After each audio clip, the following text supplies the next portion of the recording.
ठीक है। तो इसमें हम क्या करते हैं, एक बार मैं रिपीट करता हूँ, देखो सारा। इसमें हम जो है एक सिलेंड्रिकल कोर लेते हैं आयरन की, उसके ऊपर large number of insulated copper wire wrap करते हैं, क्लोजली रैप करते हैं, और लेंथ ऑफ सोलेनोइड को हम जो है लॉन्ग रखते हैं डायमीटर से।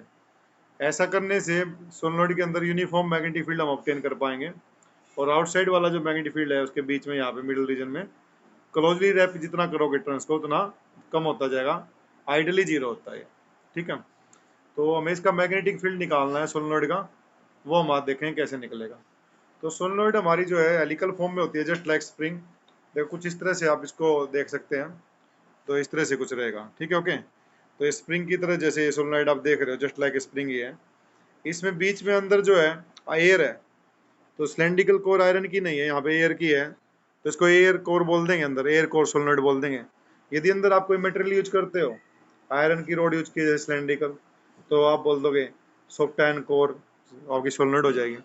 सॉफ्ट आयरन कोर रखने से क्या, सॉफ्ट आयरन कोर रखने से क्या होता है, मैग्नेटिक फील्ड हमारा जो इंक्रीज हो जाता है।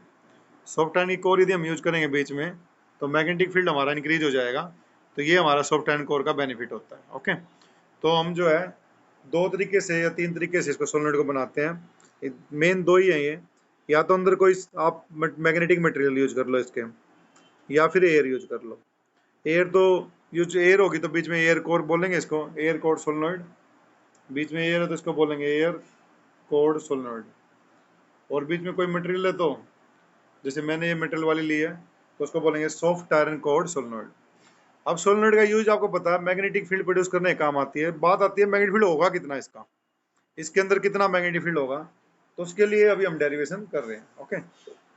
देखिए, तो यहाँ से देखो, ऊपर वाली टर्न से करंट हमारा बाहर आ रहा है, तो जो करंट बाहर आता है उसको हम कैसे दिखाते हैं, ऐसे डॉट से दिखा देंगे। और यहाँ पे करंट घूम के नीचे अंदर जाएगा, ठीक है, तो अंदर जा रहा है तो यहाँ पे हम इसको क्रॉस से दिखा देंगे। तो ऊपर वाले जो करंट है उनको हम इस तरह से हर टर्न के लिए डॉट से दिखाते जाएंगे ऐसे, और नीचे वाले को क्रॉस से दिखाते जाएंगे। तो इस तरह से हम इसका क्रॉस सेक्शन व्यू बना लेते हैं, और इसका मैग्नेटिक फील्ड कैलकुलेट कर लेते हैं। तो देखो वो कैसे करना है, वो मैं आपको यहाँ पे कैलकुलेट करवा रहा हूँ। देखो, तो मैग्नेटिक फील्ड ऑफ सोलेनोइड कैसे कैलकुलेट करना है, उसके लिए इसका क्रॉस सेक्शन व्यू बना लीजिए पहले। तो ऊपर तीन लाइनें ऊपर छोड़ेगा, आप फिर कीजिएगा। तो ये जो टर्न्स है इसके अंदर, ऊपर वाली टर्न जो आपने देखी थी, ठीक है जी, उसको कैसे दिखा लो, आपकी मर्जी होती है। तो ऐसे दिखा दिया मान लो मैंने। तो ये करंट को अंदर की तरफ लेके जा रही है, और जितना करंट अंदर की तरफ ये लेके जाएंगे, नीचे से टर्न होके वो वापस आएगा, वो आउटसाइड आएगा। तो ऐसे हम इसको दिखा सकते हैं। तो ये मैंने सोलेनोइड का क्रॉस सेक्शन व्यू दिखा दिया आपको। और ये क्रॉस और डॉट क्या दिखा रहे हैं, कि जैसे टर्न को रैप करूँगा, यहाँ रखा हुआ है, ठीक है। तो यहाँ से मेरी टर्न बाहर आएगी, करंट को बाहर लेके आएगी, फिर यहाँ से अंदर जाएगी, ठीक है। फिर आगे से फिर से बाहर आएगी, फिर अंदर जाएगी, जैसे धागा लपेटते हो किसी चीज़ पे, ठीक है, वैसे उस तरह से। तो यहाँ से करंट बाहर आ रहा है, टर्न आ रही है बाहर लेके करंट, तो फिर यहाँ से अंदर जा रही है, रैप हो रही है, मतलब ऐसे ऐसे हेलिकल फॉर्म में, ठीक है। तो ये क्रॉस सेक्शन व्यू दिखा दिया हमने उसका। तो ये जो ऊपर दिखाया मैंने,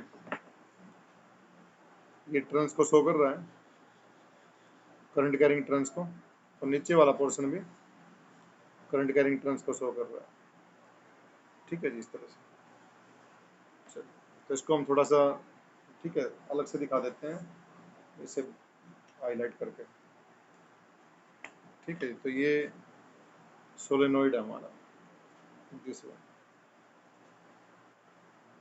ये इसकी टर्न्स है सारी, जो क्रॉस लगा रखे हैं वो शो कर रहे हैं करंट अंदर की तरफ जा रहा है into the plane of paper. फिर वही टर्न घूम के जो है, ठीक है, आप किसी चीज़ पे लपेटते हो, तो दूसरी तरफ से, जैसे ये मान लो कोर था, यहाँ से लपेटी, यहाँ से अंदर जाएगी, यहाँ से बाहर आई, यहाँ से अंदर, फिर से इसके नीचे से आगे फिर से ऐसे जाएगी। तो धागे की तरह लपेटना इसके ऊपर हेलिकल फॉर्म में। तो ये दिखाया गया है, ठीक है। अब इसका मैग्नेटिक फील्ड निकालना है। तो मैग्नेटिक फील्ड जो होता है सोलेनोइड के अंदर यूनिफॉर्म होता है, तो इसमें आप गैप बराबर रखना, देखो इस तरह से बनाना, यूनिफॉर्म मैग्नेटिक फील्ड, इस तरह से आप दिखाना, ठीक है। तो ये मैग्नेटिक फील्ड आ गया, ठीक है। तो ये मैग्नेटिक फील्ड लाइंस दिखाई है मैंने इसके अंदर ना, गैप बराबर रखना आपको। तो ये क्या दिखाई है, बी दिखाई है मैंने, मैग्नेटिक फील्ड लाइंस दिखाई है, magnetic field lines of solenoid, magnetic field lines of solenoid. ठीक है, तो अब इसका मैग्नेटिक फील्ड निकालने के लिए, बी निकालने के लिए, मैग्नेटिक फील्ड इंडक्शन निकालने के लिए हमें एक एम्पीरियन लूप लेना पड़ेगा इसके अंदर, क्योंकि ये एम्पियर सर्किट लॉ की एप्लीकेशन है। तो एम्पिरियन लूप ले लेंगे हम इसके अंदर, देखो कैसे लेंगे। तो रूल नंबर 1 फॉलो करेंगे, Amperian loop should be taken in such a sense that magnetic field should be tangential to it. तो मैग्नेटिक फील्ड बेटा हमारा इस तरह से आ रहा है और ये रेक्टेंगुलर शेप का है हमारा प्रॉब्लम। तो इसमें जो है हम मैग्नेटिक एम्पिरियन लूप इस तरह से ले लेते हैं, रेक्टेंगुलर एम्पिरियन लूप ले लेंगे इस तरह से, कुछ ऐसे ले लिया जी। तो ये हमारा एम्पिरियन लूप हो गया। ठीक है, इसको नाम देते हैं पी क्यू आर एस, इस लूप का नाम रख लिया। अब इसकी सेंस लेने की बात आती है, क्लॉक वाइज लूँ या एंटी क्लॉक वाइज लूँ, आप बताओ, चलो रूल फॉलो करके बताओ। तो देखिए करते हैं, डायग्राम हो गया सभी का, बताइएगा एक बार, रेज कीजिएगा, किसी का रहता है तो, किसी का रहता है सिर्फ वही कर दीजिए raise.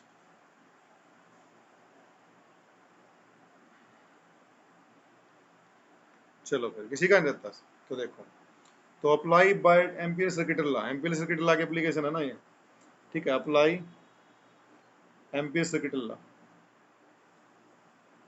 Apply Ampere circuit law. तो Ampere circuit law you all know, this is equal to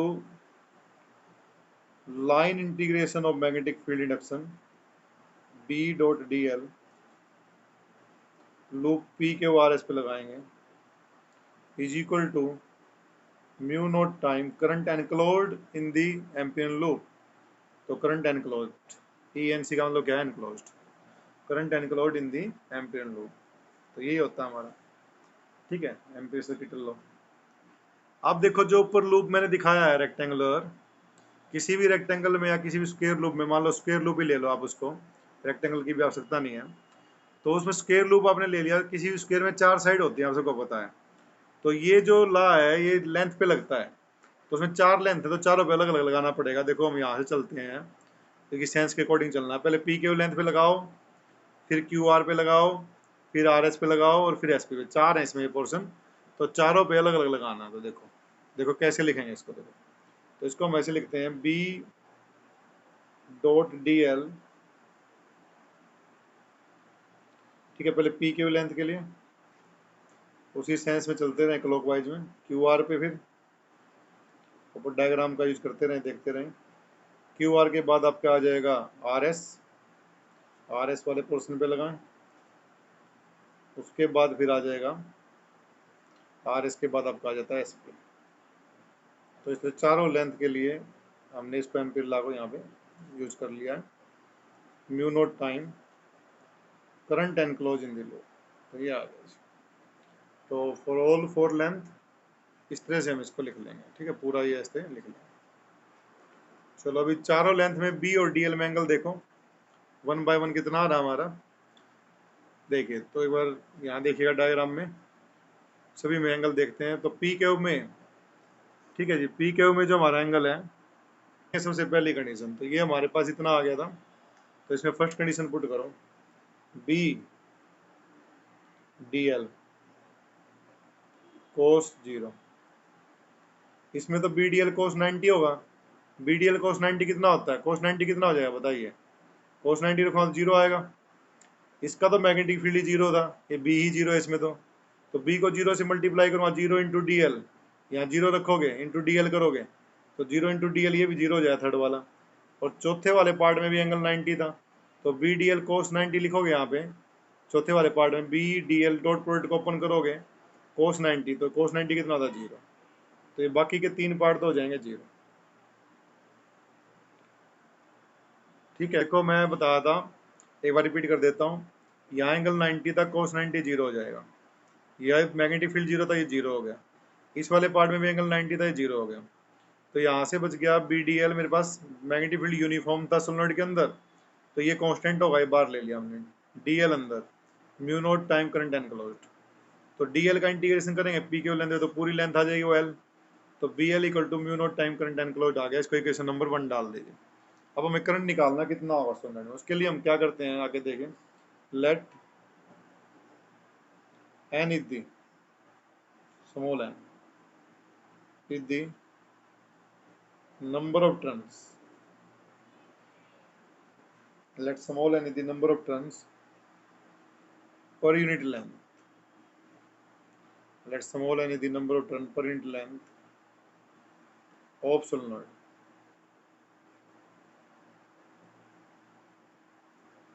Let small n is the number of turns per unit length of the solenoid. ठीक है जी, ओके। 1 सेंटीमीटर में n है, तो 2 centimetre में, मान लो 1 centimetre में n है, मान लो सेंटीमीटर में लेते हैं, 1 सेंटीमीटर में n है, तो 2 सेंटीमीटर में कितनी होंगी? 2n हो जाएंगी, ठीक है। अब हमारे एम्पीरियन लूप की लेंथ कितनी है, ऊपर देखो डायग्राम में। तो एम्पीरियन लूप की लेंथ कितनी है, यहाँ से देख लो। ये लूप की लेंथ यहाँ से पी से क्या तक एल है, तो 1 सेंटीमीटर में एन आती है, तो इस लूप के अंदर, मतलब इस लूप की लेंथ के अंदर यहाँ तक, पूरा लूप यहाँ तक आ जाता है, तो एल लेंथ का है लूप। तो पूरे लूप में कितनी आएंगी, एल सेंटीमीटर में कितनी आएंगी? तो टोटल नंबर ऑफ टर्न कितनी आएंगी लूप में? एक में एन है, तो एल सेंटीमीटर में कितनी होंगी? तो 1 सेंटीमीटर में है, 2 में 2, 3 में 3 एन, एल में हो जाएंगी एल एन। तो number of turns in Amperian loops, तो number of turns in Amperian loop, तो एम्पीरियन लूप में कितनी टर्न आएंगे हमारी इसमें? 1 सेंटीमीटर में जो टर्न्स हैं वो into length of the loop, वो एल है। तो लूप में टोटल टर्न कितनी आ गई, एन इंटू एल। तो this will be the total number of turn in the loop, N into L. चलिए आगे देखो, हमें निकालना current. Let each turn carry current I, each turn of solenoid carry current I, each turn of solenoid carry current I, carry current I, each turn of solenoid carry current I. Each turn में carry जो current है वो आई है, एक turn में आई है, 2 turn में कितना होगा? 2 टर्न में कितना होगा? 2 आई, ठीक है ना। 3 में 3 आई, और एन इंटू एल में टोटल करंट कितना होगा, उसी को बोलेंगे करंट एनक्लोज्ड। तो लूप में करंट कितना आएगा, करंट एनक्लोज कितना होगा? Current enclosed in the Amperian loop I enclosed, ठीक है जी। एक टर्न में करंट आई आता है, तो एन इंटू एल में आ जाएगा, एन इंटू एल से मल्टीप्लाई करते हैं, तो करंट एनक्लोज्ड यहाँ से आ गया मेरा N into L into I, ठीक है, एन इंटू एल इंटू आई, ये करंट एनक्लोज्ड आ गया मेरा। ओके, चलिए इसको सेकंड इक्वेशन माने, ठीक है। अब इसकी वैल्यू जो है करंट एनक्लोज्ड की, इक्वेशन नंबर 1 में पुट कीजिए। Combine equation 1 and 2, combine equation 1 and 2, तो बी इंटू एल, तो ये आ गया फर्स्ट इक्वेशन से, और म्यू नोट करंट की वैल्यू पुट करेंगे, आ जाएगा एन इंटू एल इंटू आई, सेकेंड इक्वेशन से ये वैल्यू पुट कर दें। चलिए एल से एल काट देते हैं, कट रहा है क्योंकि, तो magnetic field within the solenoid आ गया mu naught N I, uniform होगा, स्ट्रॉन्ग होगा, तो this is the within the solenoid, magnetic field within the solenoid आ जाएगा ये mu naught into N into I, ठीक है। तो ये डेरिवेशन आपकी हो जाएगी। यदि मान लो एंड से पूछा जाता है, एंड्स ऑफ द सोलेनोइड, तो एंड्स ऑफ सोलेनोइड पे लेफ्ट हैंड या राइट हैंड किसी से पूछा जाए, न्यूमेरिकल आ जाए, तो उसके लिए एक्सप्रेशन तुम ध्यान रख लेना, mu naught N I by 2 half हो जाता है, मैग्नेटिक फील्ड की जो है ना हाफ हो जाएगी, तो mu naught N I by 2 हो जाएगा।